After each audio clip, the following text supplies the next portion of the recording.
அதே போன்று இந்த சயீதை பற்றி இன்னொரு விஷயத்தையும் சொல்லி முடித்துக் கொள்கிறேன். இந்த சயீத் ரலியல்லாஹு அன்ஹு அவர்கள், இவர்களை பற்றி மக்களிடத்திலே அதிகமான புகார்கள் இருந்தது. 4 பிரதானமான புகார்கள் இருந்தது. அந்த 4 பிரதானமான புகார்களை உமர் ரலியல்லாஹு அன்ஹு அவர்கள் என்ன செய்தார்கள்? விசாரணை செய்வதற்காக பொதுவாக வருகிறார்கள் அந்த ஹிம்ஸ் தேசத்திற்கு. உம்மத்தினுடைய தலைவர் அமீருல் முஃமினீன் உமர் ரலியல்லாஹு அன்ஹு அவர்கள் இந்த ஹிம்ஸ் தேசத்திற்கு வருகிறார்கள். வந்து இந்த சயீத் இடத்திலே கேட்கிறார்கள். சயீதை நிப்பாட்டி வைக்கிறார்கள், மக்களையும் நிறுத்தி வைக்கிறார்கள். ஒரு புறம் இந்த அமீர் உட்கார்ந்து கொள்கிறார், அமீருல் முஃமினீனான அந்த உமர். முதலாவது அந்த குற்றம் என்ன? முதலாவது அந்த குறை என்ன?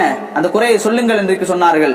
மக்கள் சொன்னார்கள் இவர் அலுவலகத்திற்கு வருவதே சூரியன் உச்சிக்கு வருவதற்கு கொஞ்சம் முன்னாலதான். அதாவது என்ன, இப்போதான் நீங்க பார்க்கலாம், தலைவர்லாம் ஆபீஸுக்கு வர வேண்டிய அவசியமே கிடையாது. அவர் எங்கேயாச்சும் டூர் சுத்திட்டு இருப்பாரு, நாடா சுத்திட்டு இருப்பாரு, வீடுகளிலே தான் இருப்பாரு.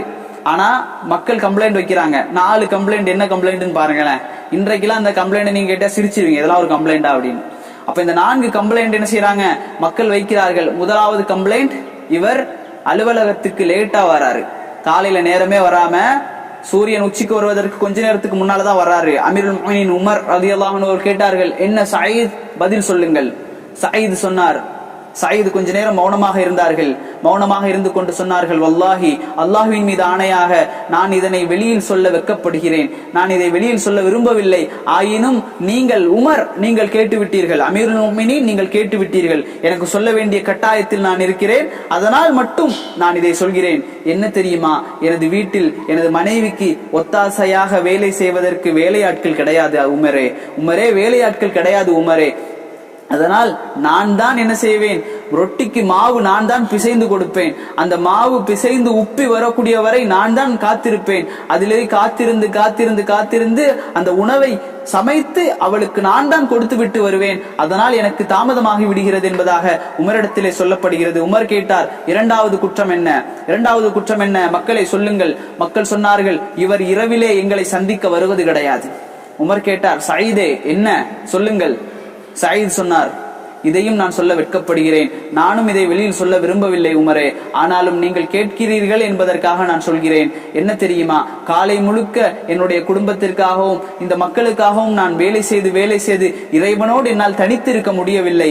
அதனால் இந்த இரவை முழுவதும் இறைவனுக்காக ஒதுக்கி இரவு முழுக்க என்னுடைய இறைவனை வணங்கக்கூடிய இபாதத்தை நான் செய்து கொண்டிருக்கிறேன் உமரே என்று சொன்னபோது உமர் கேட்டார்கள், மூன்றாவது குறை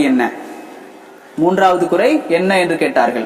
மக்கள் சொன்னார்கள், மாதத்தில் ஒரே ஒரு நாள் மட்டும் எங்களை சந்திக்க வருவதாக இவர் எங்களுக்கு சொல்லி இருந்தார். அப்படித்தான் நாங்கள் பேசியிருந்தோம். ஆனால் இவர் அந்த ஒரு நாளும் எங்களை பார்க்க வருவது கிடையாது. மாதத்தில் ஒரே ஒரு நாள், அதையும் எங்களுக்காக இவர் பார்ப்பதற்கு வருவது கிடையாது. அந்த விடுமுறை நாளிலும் இவர் வீட்டிலே இருந்து விடுகிறார் என்பதாக குற்றம் சொல்லப்படுகிறது. அப்பொழுது சயீத் இடத்திலே கேட்டார்கள், என்ன சயீத், என்ன செய்து கொண்டிருக்கிறீர்கள், என்ன பதில் சொல்லுங்கள் என்று சொன்னபோது சயீத் ரலியல்லாஹு அன்ஹு அவர்கள் சொன்னார்கள், இதையும் நான் வெளியில் சொல்ல வெட்கப்படுகிறேன் உமரே, வெளியே சொல்ல வெட்கப்படுகிறேன். நான் முதலாவதாக உங்களிடத்திலே சொல்லி இருந்தேன், எனக்கு வீட்டிலே உபகாரம் செய்வதற்கு வேலையாட்கள் கிடையாது. நான் உடுத்திருக்கக்கூடிய இந்த ஆடை மட்டும்தான் என்னிடத்திலே இருக்கிறது.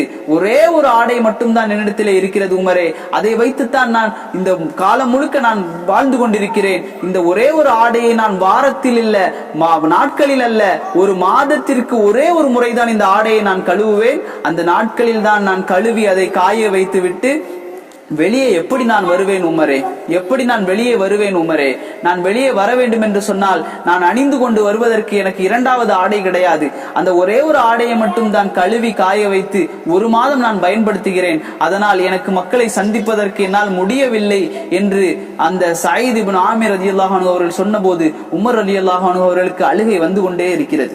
4வது கேள்வியை கேட்டார்கள் உமர், என்ன குறை, 4வது குறை என்ன? மக்கள் சொன்னார்கள், இந்த மனிதர் எப்ப பார்த்தாலும் மயங்கி விழுந்து கொண்டே இருக்கிறார், எப்பொழுது பார்த்தாலும் மயங்கி விழுந்து கொண்டே இருக்கிறார் உமரே, இவர் என்ன ஒரு அமீராக இருக்கிறார், மயங்கி விழுகிறார் என்பதாக மக்கள் சொன்னபோது அவர் கேட்டார், சயீதே என்ன காரணம் என்று கேட்டபோது சயீத் ரலியல்லாஹு அன்ஹு அவர்கள் சொல்லக்கூடிய அந்த வார்த்தைகளை நீங்கள் நினைவில் கொள்ள வேண்டும். அவர் சொல்கிறார், நான் இஸ்லாத்தை ஏற்றுக்கொள்வதற்கு முன்பாக ஹுபைப் இப்னு அத்திய ரலியல்லாஹு அன்ஹு அவர்கள் கொல்லப்பட்டதை நான் என் 2 கண்களால் பார்த்தேன். அவர்கள் எப்படி கொல்லப்பட்டார்கள் தெரியுமா? குறைஷிகள் அவரை அறுத்து வெட்டி அவரை குற்றுயிரும் கொலையுருமாக அவரை சிலுவையில் கழுமரத்தில் ஏற்றி அவரை கொலை செய்தார்கள். அவரை கொலை செய்வதற்கு முன்பாக அவர் என்ன செய்யப்பட்டார்? அவர் அப்படியே குற்றுயிரும் கொலையுருமாக அந்த பாலைவனம் மணலிலே அவர் கிடத்தி வைக்கப்பட்டு மிகப்பெரிய ஒரு கொடுமை அவர் செய்யப்பட்டார். அந்த நேரத்தில் அவருடைய ரத்தங்கள் எல்லாம் அப்படியே வழிந்து ஓடிக்கொண்டே இருந்தன. அவருடைய ரத்தங்கள் எல்லாம் அப்படியே மணலிலே ஓடிக்கொண்டிருந்தது. அதையெல்லாம் நான் என் 2 கண்களால் பார்த்து கொண்டிருந்தேன் உமரே. அந்த நேரத்திலே அவரிடத்திலே கேட்கப்பட்டது, ஒன்றை சொல்லுங்கள், இந்த இடத்தில் நீங்கள் அல்லாமல் முஹம்மத் ஸல்லல்லாஹு அலைஹி வஸல்லம் அவர்கள் இருப்பதை நீங்கள் விரும்புவீர்கள் தானே என்று கேட்கப்பட்டது. அப்போது அந்த சகோதரர் ஹுபைப் ரலியல்லாஹு அன்ஹு அவர்கள் சொன்னார்கள், முஹம்மதே இந்த இடத்திலா? முஹம்மதை இந்த இடத்தில் நீங்கள் எதிர்பார்க்கிறீர்களா? முஹம்மத் இந்த இடத்தில் அல்ல, முஹம்மது ஸல்லல்லாஹு அலைஹி வஸல்லம் அவருடைய காலில் முள் தைப்பதை கூட நான் விரும்ப மாட்டேன். அதற்கு பகரமாக நானும் என் குடும்பமும் இங்கே இருப்பதைத்தான் நான் விரும்புவேன் என்று ஹுபைப் ரலியல்லாஹு அன்ஹு அவர்கள் சொன்னவுடன் அந்த குறைஷியினுடைய அந்த கொடூரர்கள் என்ன செய்தார்கள்? இந்த ஹுபைப் ரலியல்லாஹு அன்ஹு அவர்களை கண்ட துண்டமாக வெட்டி கொலை செய்தார்கள் என்பதை நான் என் கண்களால் பார்த்து கொண்டிருந்தேன் உமரே.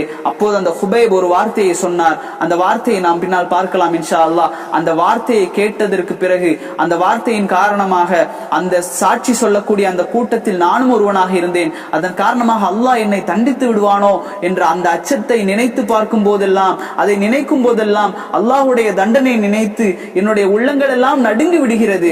அதை அறியாமல், என்னை அறியாமலே நான் மயங்கி விடுகிறேன் உமரே என்று சொன்னபோது உமர் ரலியல்லாஹு அன்ஹு அவர்கள் அழுது கொண்டே அந்த வார்த்தையை சொன்னார்கள், அல்ஹம்துலில்லாஹ், எல்லா புகழும் அல்லாஹ் ஒருவனுக்கே உரித்தானதாகும்.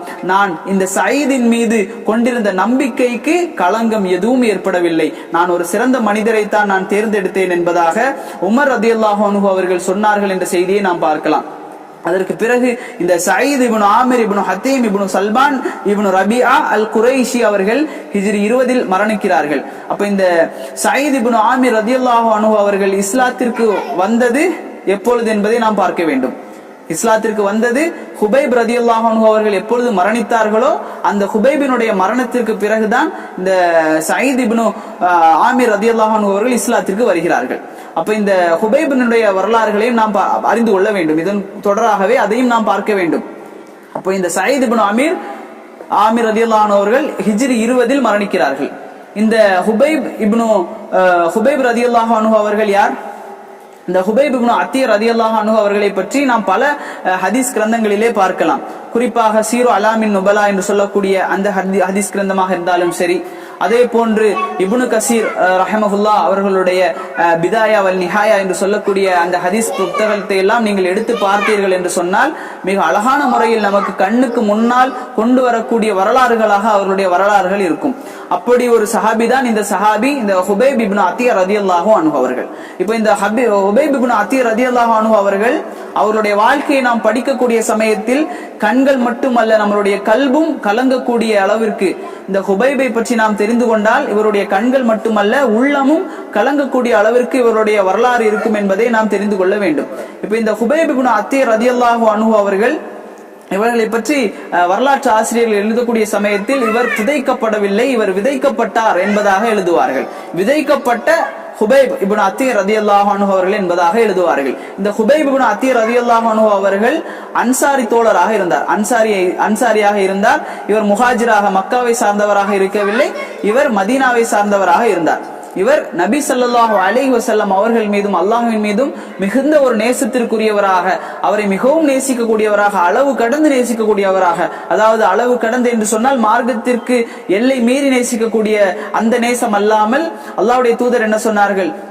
ஒரு முஃமினாக ஆக முடியாது எந்த நேரம் வரை, என்னை விட, அவனது உயிரை விட என்னை நேசிக்கின்றவரை என்பதாக அல்லாஹ்வுடைய தூதர் சொன்னார்களே. அப்படிப்பட்ட ஒரு நேசத்திற்குரியவராக, அல்லாஹ்வுடைய தூதரை நேசிக்கக்கூடியவராக இந்த ஹுபைப் இப்னு அத்தீ ரலியல்லாஹு அன்ஹு அவர்கள் இருந்தார்கள். எதையும் செய்வார்கள் அல்லாஹ்வுடைய தூதருக்காக. அப்போ நாம் எல்லாம் பார்க்கிறோம், இந்த என்ன உஹது போருக்கு பிறகு என்ன நடக்கிறது? மதீனாவில் அந்த உஹது போருக்கு பிறகு இந்த குறைஷிகள் மிகப்பெரிய ஒரு படுதோல்வி அடைகிறார்கள். அவர்கள் இவர்களை பழி வாங்கியே தீர வேண்டும் என்று கங்கணம் கட்டி கொண்டு இருக்கிறார்கள். அப்ப இந்த ஹுபைப் ரலியல்லாஹு அன்ஹு அவர்கள் ஒரு உயர் குலத்தை சார்ந்தவராக, ஒரு உயர்ந்த ஒரு பண்புகளையும் கொண்டவராக இந்த மனிதர் இருக்கிறார். அல்லாஹ்வுடைய தூதர் மதீனாவிற்கு நுழைந்த பிறகுதான் இவர் இஸ்லாத்தை ஏற்றுக்கொள்கிறார். ஹிஜ்ரி 4ஆம் ஆண்டு மரணிக்கிறார். இவரை பார்க்கிறோம், ஹுபைப் ரலியல்லாஹு அன்ஹு அவர்கள் ஹிஜ்ரி 4ஆம் ஆண்டு மரணிக்கிறார். ஆனால் அந்த சயீத் இப்னு ஆமிர் ரலியல்லாஹு அன்ஹு அவர்கள் ஹிஜ்ரி 20 மரணிக்கிறார். அப்ப இந்த ஹிஜ்ரி 4க்கு பிறகுதான் சயீத் இப்னு ஆமிர் ரலியல்லாஹு அன்ஹு அவர்கள் இஸ்லாத்தை ஏற்கிறார்கள்.